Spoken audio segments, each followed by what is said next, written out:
Well, it is Veterans Day today. That means city offices will be closed today, but trash and recycling services continue as normal. And today, several places around San Antonio are offering discounts and freebies to honor our military. So here are just a few of them. IHOP, veterans can get a free red, white, and blueberry pancake combo. And at the Pluckers Wing Bar, vets can get a free meal, which includes an entree, side, and a non-alcoholic beverage up to a $16 value for dine-in only. And looking over at Main Event, this is on State Highway 151, they're offering a free double cheeseburger with fries, as well as 30 minutes of gameplay. So also the Express Car Wash, veterans can get a free car wash today at all 5 locations in San Antonio. So we have a whole lot more discounts and freebies available to you right now on our website, KSAT.com. And today on KSAT Plus, we'll be streaming our 1-hour Emmy-nominated news special on the 50th anniversary of the fall of Saigon. It is a deep look at the connections between San Antonio veterans and the Vietnam War. We'll share their stories, which some have never been told in 5 decades. It airs today at 3 p.m. and at 9 p.m. on KSAT Plus. And it's pretty right now. We're at 66 degrees, but this morning fairly cold. Ooh, it was chilly. Yeah, I don't think we'll have that chilly of a morning tomorrow, will we, Justin? No, things are about to get much warmer. And this morning, by the way, that was the coldest we've been since February. So you're right to say it was chilly for sure. The aquifer is down 0.2 of a foot to 626.3. That's still a bad number. We could use some rain. There is a little bit in the forecast, but I will tell you the chances, unfortunately, are diminishing. Pollen count, molds are low. They're at 420. That's all we have in the pollen count. Coming up, we're going to talk about the northern lights. And yes, it's possible we can see them in Texas yet again. We're going to show you why. Coming up. While walking through a grocery store, you might notice that protein seems to be taking over the shelves. Lots of different kinds. You can never tell which one you're supposed to buy either. While medical professionals say the high protein craze might not be for everyone, ABC's Olivia Rubin has some tips for people trying to hit certain protein goals. Powders, shakes, even Pop-Tarts? Protein is everywhere. We put proteins in drink. From coffee shops to grocery store shelves to your social media feed, the popularity and marketing for high-protein diets are on the rise. A high-protein diet emphasizes getting a larger percentage of your total daily calories from protein compared to the standard dietary recommendations. Protein does so many things. We know it helps with muscle growth and skin and hair and all those things. Protein is a very satisfying macronutrient that can help you feel fuller longer. Elizabeth Meehan has been eating a high-protein diet for 6 years. She says her initial goal was to heal her gut and aid in fat loss after having kids, but she found even more benefits. I had more energy. I was recovering better. I was sleeping better. Everything was so much better when I chose high protein. Experts recommend getting anywhere from 10 to 35% of your daily total calories from protein. That is everything I needed for this week's high protein meal plan. Stephanie Birmingham, who has documented her protein and fitness journey on social media,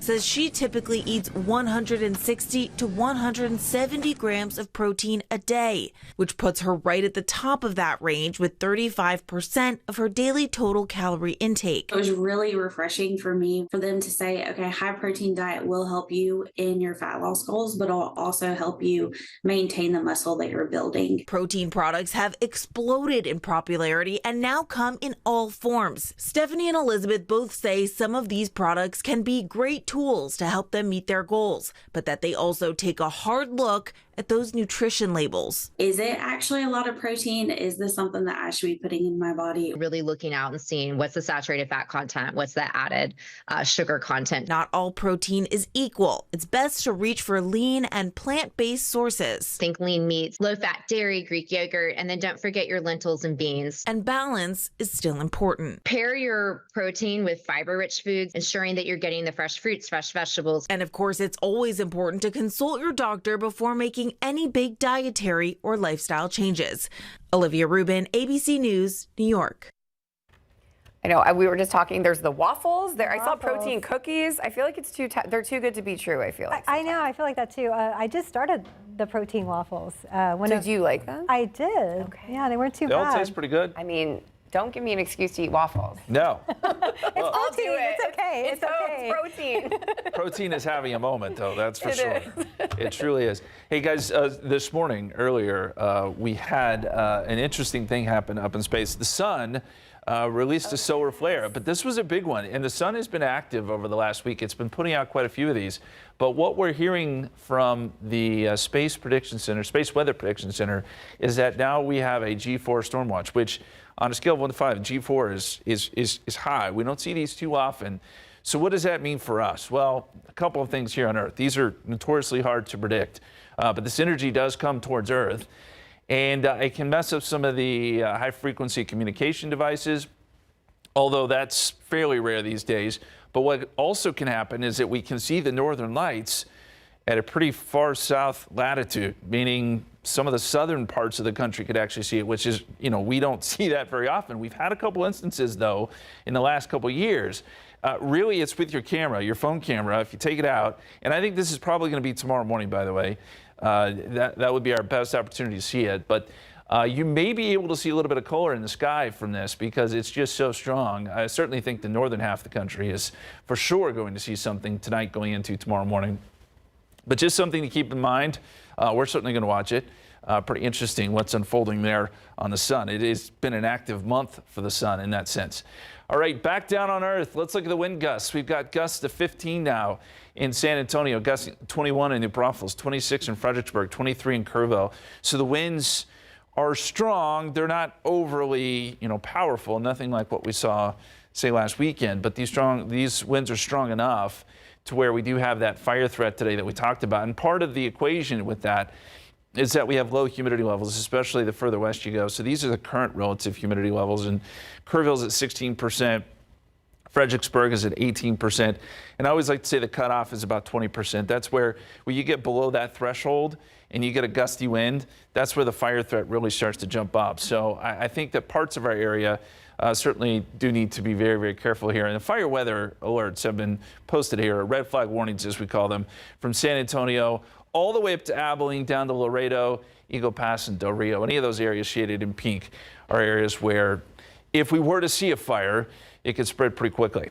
Outside right now, we've got blue skies, and it is very comfortable. 66 degrees, southerly winds at 13, 68 in New Braunfels, 67 Converse, 67 down in Stinson. And most of these places that you see here started in the upper 30s this morning.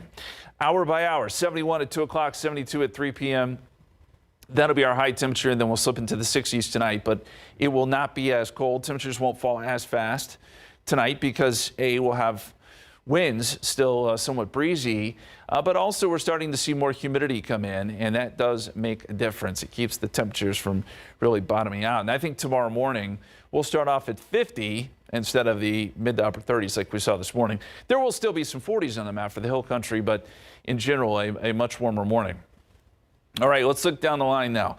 This is the upper level winds, and we were hopeful yesterday. We had a decent looking storm system that was going to make a beeline for Texas.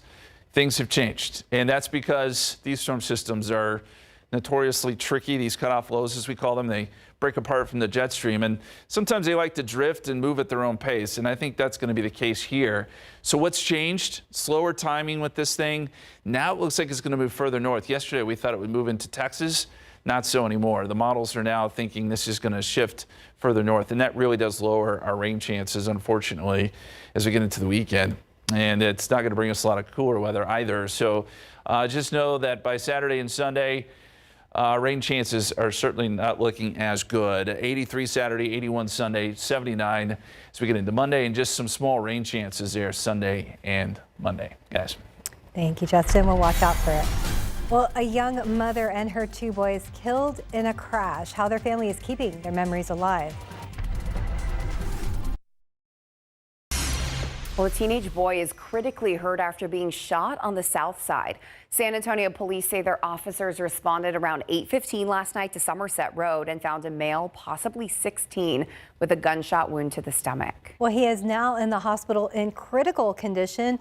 So who shot him and why remains unanswered right now. So far, not much else is known. Well, a San Antonio family is living a nightmare. They lost 3 family members, a young mother and her 2 boys, after one crash on I-10. Well, Avery Everett spoke to their family, who says they are still waiting for answers and for justice. How do you want the 3 of them to be remembered? Just their beautiful smiles. Lisa and Brandon Espinoza say they've saved every photo because this is all they have left. We all feel like this is just a never-ending nightmare. Lisa's daughter was 23-year-old Giselle Cristobal. Giselle and her 2 sons, 4-year-old Angel and 3-year-old Raul, died just 2 weeks ago in a crash on Interstate 10. And Lisa says she still has more questions than answers. My daughter was stalled. How do you not see that? The crash happened on October 27th in the afternoon. Brandon, Giselle's brother, says she was taking a relative and their child to a doctor's appointment in Kerrville. But he says they had to make an emergency stop. She ran out of gas half a mile before the gas station, and they pulled over to the emergency lane. Seconds later, he says a semi-truck hit them. My little babies, they didn't even get to live half their life. And she still had so much more to experience. The other woman and her daughter survived. The Texas Department of Public Safety says the crash is still being investigated.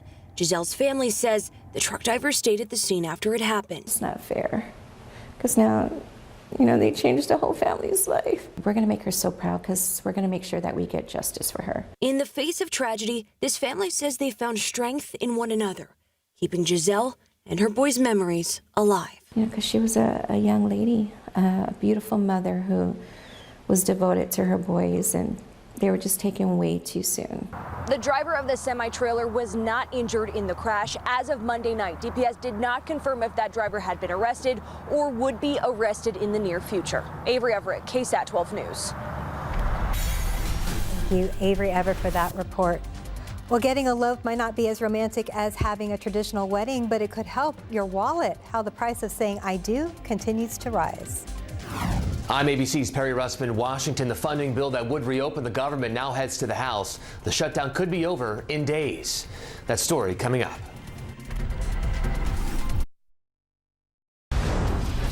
Hey, looking out there with live cam this afternoon, a beautiful 66 degrees. It's a nice day to walk outside, maybe with a light sweater right now, but still pretty. Light sweater? No. You're right. For me. Yes, for you. No, it feels so good. Yesterday was really beautiful. We topped out right about where we are now. Today is going to be a little bit warmer. So maybe Steph can lose that light sweater a little bit later this afternoon when we get up to 72. Tonight, not as cold. We'll be near 50. So after spending a morning in the 30s, it's not going to be that cold tomorrow. I mean, still maybe jacket weather, but you won't need the big old jacket. Warmth and humidity, that's going to be the theme throughout the rest of the week. So starting really tonight, but more so tomorrow, we'll start to see humidity slowly working its way back in. And we're going to see warmer temperatures too. So that's going to be the theme Wednesday through the weekend. And unfortunately, our rain chances are decreasing for the weekend. We had what looked like a promising storm system moving in, but that is just not the case anymore. And so it looks like it'll be a rain-free weekend for the most part if you're planning out your weekend at this point. And it's Tuesday, but we're all looking ahead to Saturday and Sunday, right? 72 is where we end up today. 73 Converse, 72 Stinson, 74 down in Pleasanton. Again, a beautiful day. And these are those warmer temperatures I was talking about. We'll be looking at low to mid 80s by the time we get into Friday and Saturday. Steph. Thank you, Justin. Well, day 42 of the government shutdown, and we are one step closer to being over. The Senate passing the funding bill last night, and House Speaker Mike Johnson says the House will vote as quickly as possible. ABC's Perry Russman reports that the first vote will happen tomorrow. The funding bill that would reopen the government now heads to the House after passing in the Senate last night, just reaching the 60 votes needed. The bill as amended is passed. One step closer to ending the longest shutdown in U.S. history. I am very, very happy to be able to say that we are coming to the end. The House will hold its first round of votes tomorrow afternoon. We have to do this as quickly as possible. After weeks of Senate Democrats holding out to address the expiring subsidies tied to the Affordable Care Act, this bill does nothing to address that. Democrats only getting a promise from Republicans to vote on health care in the near future. People are aware now that this is an issue, and They know who's fighting for them. Food banks are still seeing long lines. In Seattle, organizers warn the effects of the shutdown will last even after the government reopens. If the government funding bill passes in the House, SNAP benefits will be funded until September 2026. The Trump administration is still asking the Supreme Court to block the order requiring them to pay out full SNAP benefits if and when the government reopens. That argument will essentially be over. Perry Russum, ABC News, Washington. Well, President Trump is taking his fight with magazine columnist E. Jean Carroll to the U.S. Supreme Court. Monday, Trump asked the High Court to overturn the $5 million civil judgment against him. Last year, a federal appeals court affirmed the jury's verdict that Trump sexually abused and defamed Carroll. His lawyers argued the judge in that trial made a number of errors. Trump's legal team also says there were no eyewitnesses, video evidence, police report, or investigation into the alleged assault. As of Monday evening, the appeal had not been formally docketed at the Supreme Court. The United States is providing nearly $12.6 million in additional emergency assistance to Jamaica and Haiti following Hurricane Melissa. So the State Department says the majority of the funding, more than $10 million, will go to Jamaica to help with clearing debris, providing shelter, and emergency health care. $2.5 million will go to Haiti to support similar efforts. The U.S. had announced an initial portion of $24 million in emergency assistance last week for Jamaica, Haiti, the Bahamas, and Cuba. The price tag on an average wedding has risen nearly 20% to $33,000 over the past 5 years. That's according to the wedding marketplace, The Knot. And that upward trend is expected to continue, in part because of the Trump administration's tariffs. Roughly 20% of vendors say charges on non-U.S. countries have caused their prices to go up for items including dresses, rings, even cake ingredients. The CEO of The Knot Worldwide said vendors have had to make some tough calls and decide whether to raise prices or absorb additional costs themselves. Analysts say 1/3 of engaged couples say they have concerns about paying for that special day. Well, more than 1,000 flights already canceled today at U.S. airports and hundreds more delayed. Today, airlines are now required to cut flights by 6%, up from 4% over the last 4 days, triggered by a shortage of air traffic controllers due to the government shutdown. ABC's Melissa Adon with the latest from Los Angeles International Airport. Today, the FAA taking off another 2% of flights from airport monitors, now canceling a total of 6% of scheduled flights to airports seeing significant air traffic control shortages. When I got to the airport, my connecting flight in Charlotte was canceled. So I went to Charlotte and then they rerouted me to Ohio. More than 1,000 cancellations already today under the emergency FAA order to reduce flight capacity at 40 airports nationwide. Over the last 5 days, more than 7,000 flights canceled because of the shortage of air traffic controllers. I definitely don't blame the employees. They should be getting paid. So it's definitely the government's fault. President Trump writing on social media, air traffic controllers who called out should leave their jobs with no payment or severance of any kind, while those who didn't take time off should get a bonus of $10,000. A lot of controllers have been writing online saying, look, we're not going to come back until the money is in our bank accounts. And the cancellations may be felt through the holidays. We are staying home for Thanksgiving. 10% of flights are set to be cut by Friday, and we're learning that since the government shutdown, this has impacted 5 million passengers. Melissa Adon, ABC News, Los Angeles. Canada lost its measles elimination status, and while that's not happening in the U.S., doctors still say measles is not something to ignore.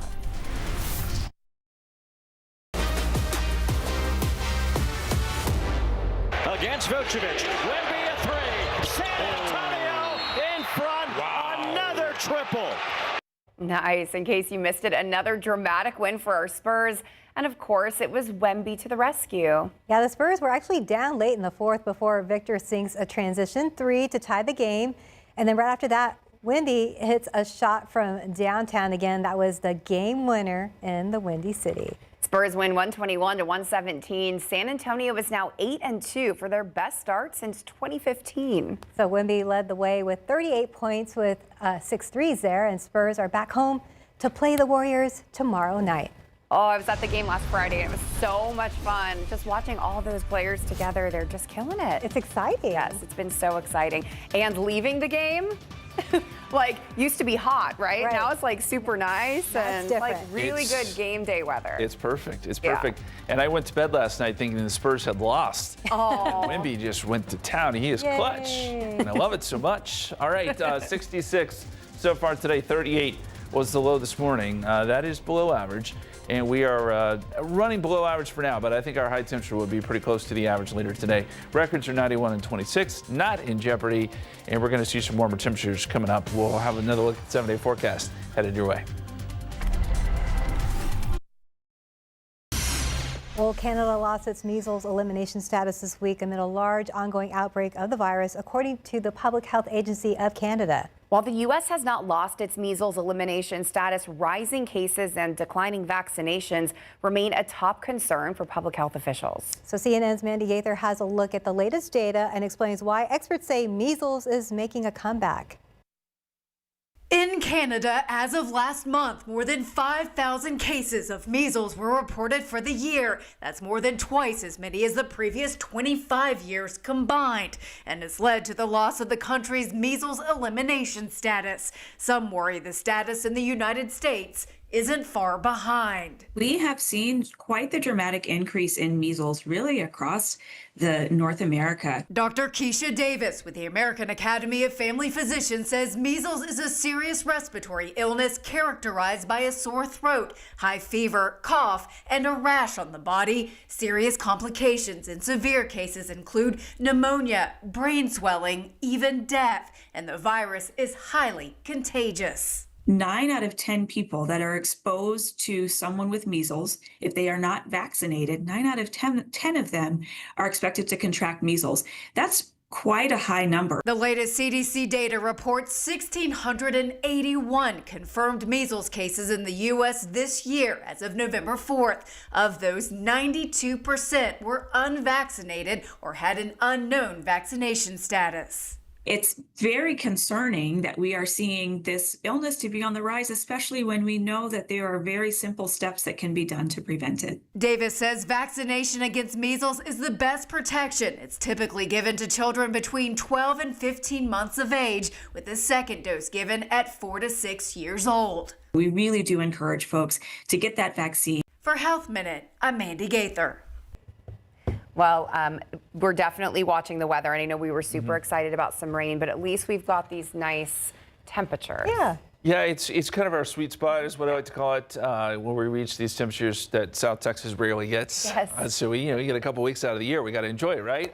Yesterday was so beautiful. So beautiful. I went for a long hike in the park, and it was just close to perfect. Today's not much different. I mean, temperatures will be a little bit warmer, but it is still really nice. This is where we end up, 72. 77 in Abilene, 71 Dallas. So just some great weather up and down the plains. Now, the cold weather that has had its grips on the Great Lakes in the Northeast is finally starting to erode some. They were still seeing snow as late as this morning. But that storm system is finally getting out of here. And so the whole country will get a chance to warm up, including Florida. Look, Miami has a high of 68 today. That is not South Beach weather. That's not what they're used to. But that cold air spilled all the way down into Florida. And so, again, that cold air mass is starting to get out of here. Here's a look at the big picture. And you'll notice there is really hardly anything to look at here. There are still a few lake effect snow showers across parts of upstate New York and Pennsylvania. But the rest of the country is dry. That includes here in Texas. We don't even have a cloud to talk, not even one, not one cloud to talk about. That is just how quiet it is. But if you look out into the Pacific, this is the next storm system that we're watching. It's an area of low pressure that will start to spin up here. The problem is that it's over the open ocean, so we can't get data from this system. The models can see it, but there's not a lot of data to go with it. So it takes until this system comes on board the West Coast for us to get data into our models and for us to really have a good idea of what it's going to do. But I'll tell you this, as it's developing, the models have really backed off what it's going to do for our forecast. Quickly outside, 66 degrees at the airport, 68 in New Braunfels, 67 in Converse. We've got a southerly wind right now, and it has been pretty gusty. We talked about the wind and the humidity last half hour combining to give us that fire danger today. The dew point trend, well, yes, it is dry right now, but these dew points come up fairly dramatically as we get into tomorrow and Thursday. And then by the weekend, it's downright muggy. We're going to have dew points in the 60s and maybe even upper 60s in some cases. So you'll start to feel it a little bit more. Today is our one dry day because these southerly winds are starting to usher in quite a bit of that humidity. The fire danger, well, it is still very much there north of San Antonio for at least several more hours. Now, thankfully, we have not had any reports of grass fires today, but the conditions are there. And we just want to make sure everyone's fully aware of that. No outdoor burning. No throwing cigarettes out the window. You know the drill. You know how this goes around here. It's been so dry for so long. We're used to this fire threat. But I mentioned that low that is out of the Pacific. These are the new model runs, and these are newly updated. So this is new data that's just coming in at noon. But what it shows us is that it's continuing to trend drier for us. This storm system is not only a little bit weaker, it's moving slower, but it's also much further to the north.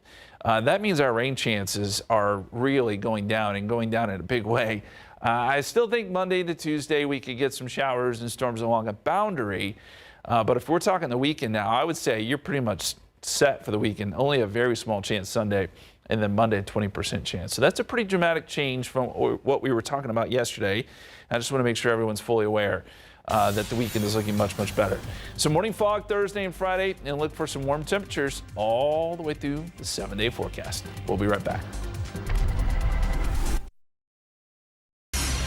Well, Veterans Day, of course, full of parades and tributes to honor our nation's veterans. Yeah, but while we celebrate today, some of those brave men and women are struggling, unable to receive the benefits they earned while serving our country. And as ABC's Rena Roy reports, the type of discharge they receive plays a huge role.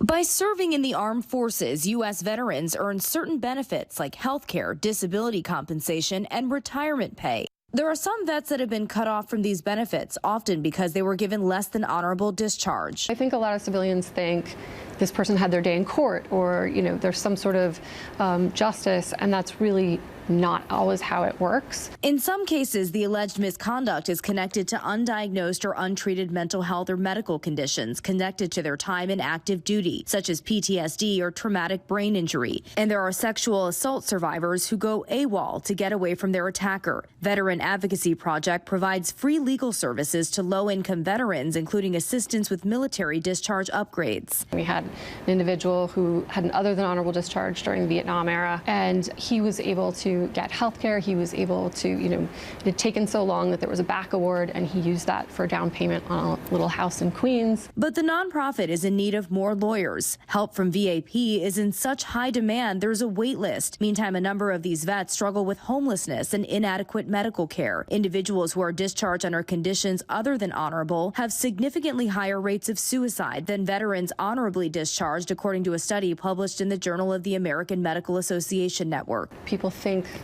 that somehow someone who has a less than honorable discharge is not deserving.